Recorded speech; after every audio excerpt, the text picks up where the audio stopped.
Rome was ruled by emperors, generals, and senators, or so it claimed.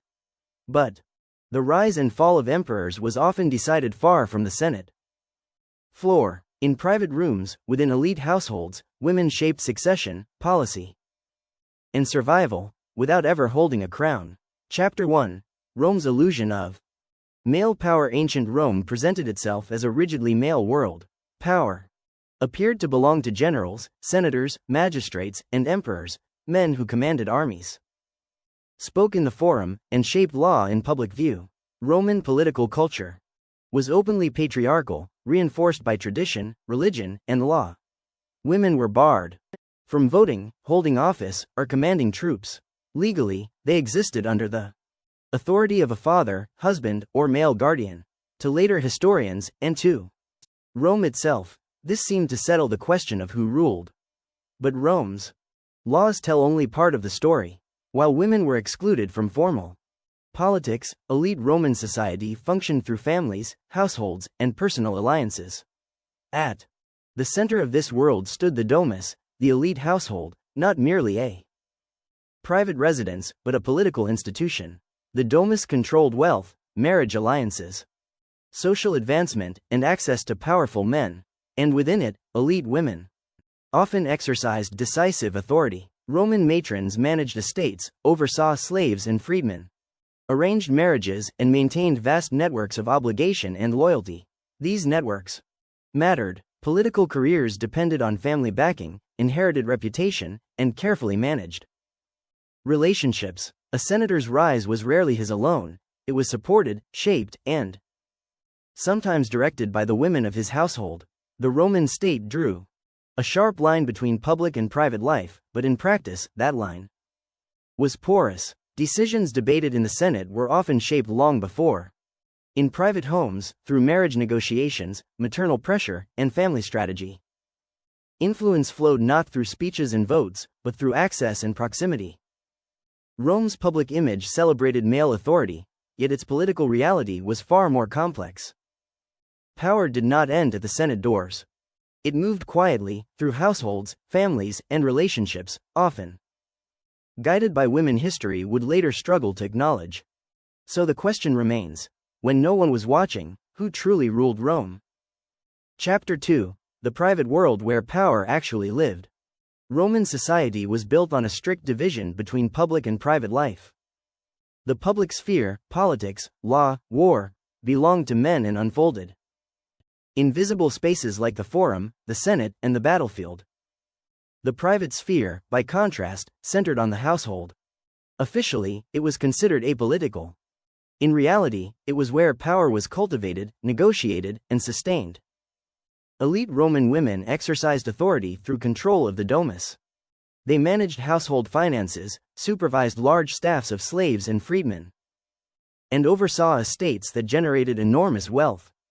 This economic influence mattered. Political ambition in Rome required money, for elections, public games, bribes, and patronage. Women who controlled family wealth could quietly determine which careers advanced and which failed. Marriage was another instrument of influence. Elite women were central to arranging unions that linked powerful families, secured alliances, and stabilized political factions. These marriages were not symbolic, they reshaped the balance of power within Rome's ruling class. Through kinship ties, women connected senators, generals, and future emperors into enduring networks of obligation. Information was equally valuable. Roman households were hubs of communication, filled with servants, messengers, clients, and visitors. News, rumors, and private correspondence passed through them constantly. Elite women, positioned at the center of these networks, often knew political developments before they became public. They could amplify reputations, but quietly destroy them. This influence came without official titles or legal authority, but it carried real consequences. Women who exercised power too visibly risked suspicion or backlash. Yet those who mastered discretion shaped Rome from within its most intimate spaces. In the private world Rome claimed to ignore, power was not only present, it was decisive. Chapter 3. Livia Drusilla, the woman who engineered an empire. Livia Drusilla stands as the most influential woman of early imperial Rome. Born in 58 BCE into the aristocratic Claudian family, she was embedded from birth in Rome's political elite. Her life became inseparable from the rise of the Roman Empire itself. In 38 BCE, she married Gaius Octavius, soon to become Augustus, after both divorced their previous spouses. From that moment on, Livia occupied a position unmatched by any Roman woman before her. As Augustus consolidated power following decades of civil war, Livia became his closest confidant. Ancient sources such as Tacitus and Cassius Dio describe her constant presence in imperial decision-making. Though barred from office, she advised Augustus on appointments, legislation, and family strategy. Her influence was subtle but persistent, operating through counsel rather than command. Succession was Rome's most dangerous problem, and Livia was deeply involved in it. Augustus outlived multiple potential heirs, including Marcellus, Agrippa, and Gaius and Lucius Caesar. Later Roman historians, writing under hostile dynasties, accused Livia of orchestrating these deaths through poison. There is no direct evidence to support these claims, but the persistence of the rumors reflects how contemporaries understood her power and feared it. What is verifiable is Livia's success. Her son from a previous marriage, Tiberius, was eventually adopted by Augustus and named heir. When Augustus died in 14 CE, Tiberius succeeded him smoothly, a rare event in Roman politics. Livia was granted the title Augusta, unprecedented honors, and near imperial status. She never ruled in name, yet through marriage, counsel, and dynastic strategy, Livia shaped the empire's future more decisively than many men who officially held power. Chapter 4: Mothers of Emperors, Love, Control, and Obsession. In imperial Rome, motherhood could be a political force as powerful as any office. The survival of dynasties depended on heirs and mothers of potential emperors. Occupied uniquely dangerous positions, their influence was personal, intimate, and often resented, especially when it extended into governance. No figure illustrates this more clearly than Agrippina the Younger. Born in 15 CE into the Julio-Claudian dynasty, she was the great-granddaughter of Augustus, sister of Emperor Caligula, wife of Emperor Claudius, and mother of Emperor Nero. Few individuals in Roman history were so thoroughly connected to power. Agrippina used these connections deliberately. Ancient sources describe her orchestrating her marriage to Claudius, securing Nero's adoption, and eliminating rivals to her son's succession. During Claudius's reign, Agrippina appeared openly in political life, an extraordinary breach of Roman custom. She received the title Augusta while her husband still lived, attended imperial audiences, and was depicted alongside Claudius on coinage. After Claudius's death in 54 CE, widely rumored, though not proven, to involve poisoning, Nero ascended the throne at just 16. In the early years of Nero's reign, Agrippina exercised immense influence. She advised on appointments, foreign policy, and administration, positioning herself as a co-ruler in all but name. But maternal authority carried limits. As Nero sought independence, her influence became threatening. Roman historians record his increasing hostility, culminating in her murder in 59 CE. Agrippina's fate reveals Rome's fear of powerful mothers. Their influence was essential to dynastic survival, yet intolerable once it became too visible. In Rome, maternal power could elevate an emperor, or cost a woman her life. Chapter 5: Wives, Mistresses, and the Bedroom Politics of Rome. In imperial Rome, marriage was never a private affair. For the ruling elite, it was a political instrument, designed to secure alliances, legitimize claims to power, and stabilize volatile regimes. Elite women, wives and, at times, imperial mistresses, stood at the center of this system, where personal relationships carried state-level consequences. Emperors relied on marriage to project continuity and legitimacy. A well-chosen wife could link a ruler to respected bloodlines or powerful families. Conversely, a politically inconvenient wife could become a liability. Divorce among the Roman elite was common and strategic, often initiated to realign alliances or remove dangerous connections. Women's status rose or fell accordingly, regardless of personal conduct. Imperial mistresses also played visible roles. While officially excluded from honor, their proximity to power mattered. Access to the emperor means influence over appointments, favors, and pardons. Ancient authors record concerns that emperors could be swayed by intimate relationships, concerns rooted not in morality alone, but in politics. Accusations of sexual misconduct became weapons. Women perceived as influential were frequently targeted with claims of adultery, promiscuity, or moral corruption. These charges, common in Roman historiography, served to discredit women whose power challenged male authority. Notably, the same behavior in men rarely carried similar consequences. Roman moral standards were deeply unequal. Male infidelity was tolerated, even expected. Female sexuality, by contrast, was tightly policed, especially when paired with political influence. Scandal could justify exile, execution, or historical vilification. Behind closed doors, Rome's power dynamics were negotiated through marriage beds and private chambers. What happened there shaped laws, successions, and empires, long before it appeared in public record. Chapter 6: Poison, Rumor, and Silent Warfare. Political violence in Rome rarely announced itself openly. Assassination, exile, and forced suicide were common tools of power, but poison occupied a special place in the Roman imagination. It was invisible, difficult to prove, and terrifyingly effective.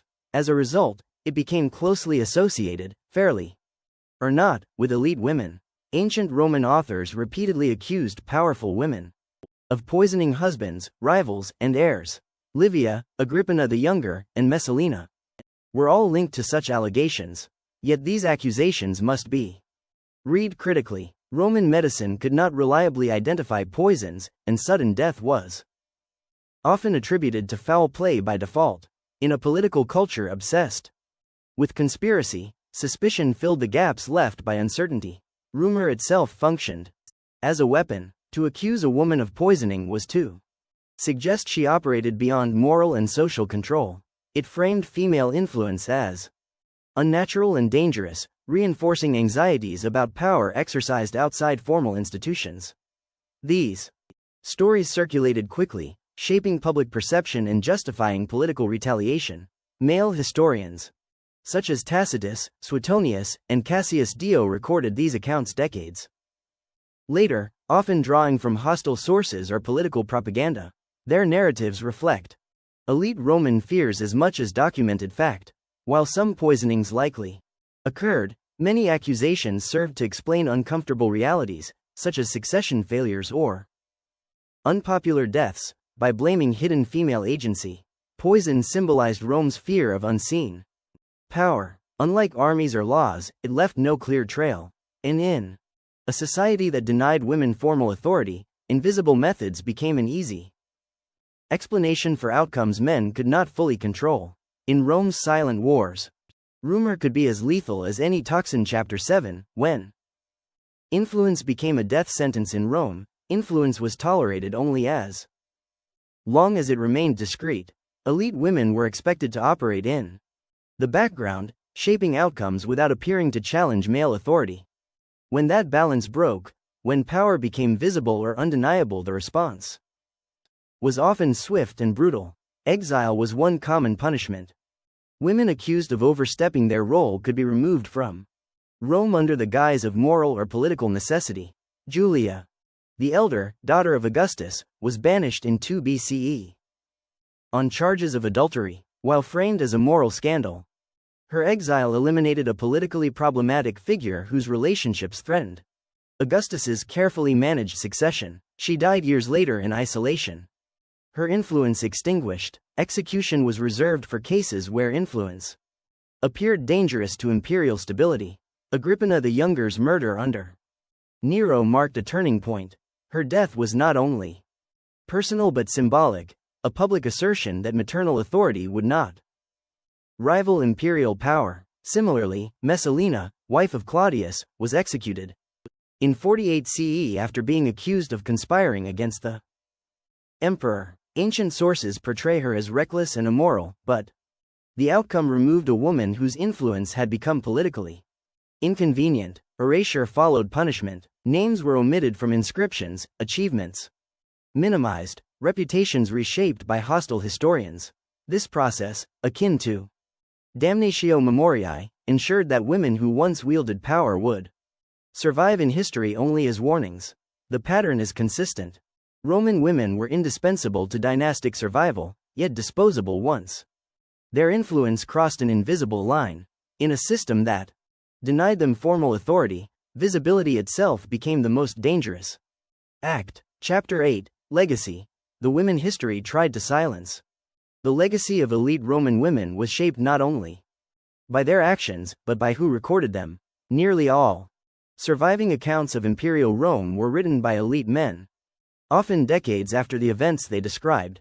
Authors like Tacitus, Suetonius, and Cassius Dio wrote within political systems that had reasons to justify current regimes and discredit previous ones.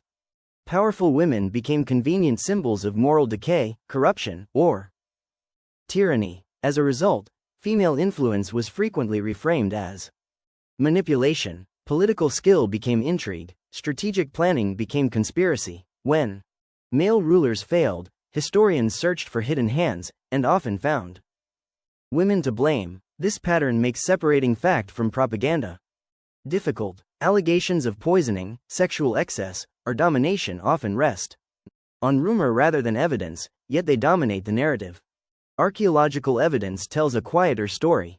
Inscriptions, statues, coinage, and legal decrees reveal women honored for loyalty, piety, generosity, and service to the state. Livia was publicly celebrated during her lifetime. Agrippina appeared on imperial coinage. These official records suggest acceptance, even admiration, before later narratives turned hostile. Modern scholarship has begun to reassess these figures, not by portraying them as victims or villains, but as political actors operating within severe constraints. Their influence was real, structural, and often necessary to imperial stability. They navigated a system that denied them authority while relying on their participation. Reframing Roman history means acknowledging these hidden power structures. The empire was not governed solely by laws and legions, but by families, households, and relationships. And within those spaces, women shaped the course of Roman history, whether the historians liked it or not. Final reflection: power doesn't always wear a crown. Rome liked to believe it was ruled by institutions, by laws carved in stone, by the Senate, by emperors invested with near divine authority. But history shows that power in Rome was rarely so straightforward. It did not flow only through offices or armies. It moved through families, marriages, households, and private relationships. It operated where law was silent and visibility was dangerous. Elite Roman women held no formal authority, yet they influenced succession, policy, and survival at the highest levels. They raised emperors, advised rulers, controlled wealth, and shaped alliances that determined the empire's future. Their power was indirect, but no less real for that. In many cases, it was precisely its informal nature that made it effective and threatening. The backlash they faced reveals Rome's anxieties. When influence remained unseen, it was tolerated. When it became visible, it was condemned.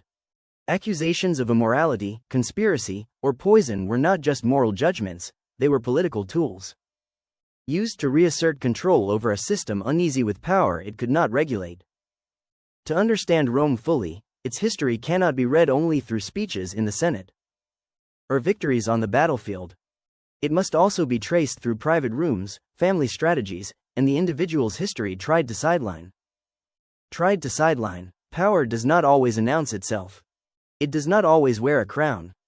And in Rome, some of the most consequential decisions were made far from the public eye, by those history was never meant to remember. Opening sequence: the hidden architects of Roman power. Ancient Rome portrayed itself as a civilization ruled by men of action, generals marching at the head of legions, senators debating beneath marble columns, emperors commanding the fate of millions. Authority was public, visible, and overwhelmingly male. Laws, customs, and tradition reinforced this image, insisting that political power belonged to those who held office, spoke in the Senate, or led armies into battle. Yet Rome's own history repeatedly contradicts that narrative. Behind the monuments and ceremonies existed another world, largely absent from official records. It was a world of private homes, family councils, marriage negotiations, and whispered advice. Decisions that appeared sudden or inevitable in public often had long private histories. Successions were shaped before they were announced. Alliances were formed long before they were acknowledged. Downfalls began in silence, not spectacle. At the center of this hidden world stood elite Roman women. They were legally excluded from politics, yet deeply embedded in its machinery. As wives, mothers, daughters, and widows of Rome's most powerful men, they controlled access, information, wealth, and legitimacy. Their influence did not rely on law or title.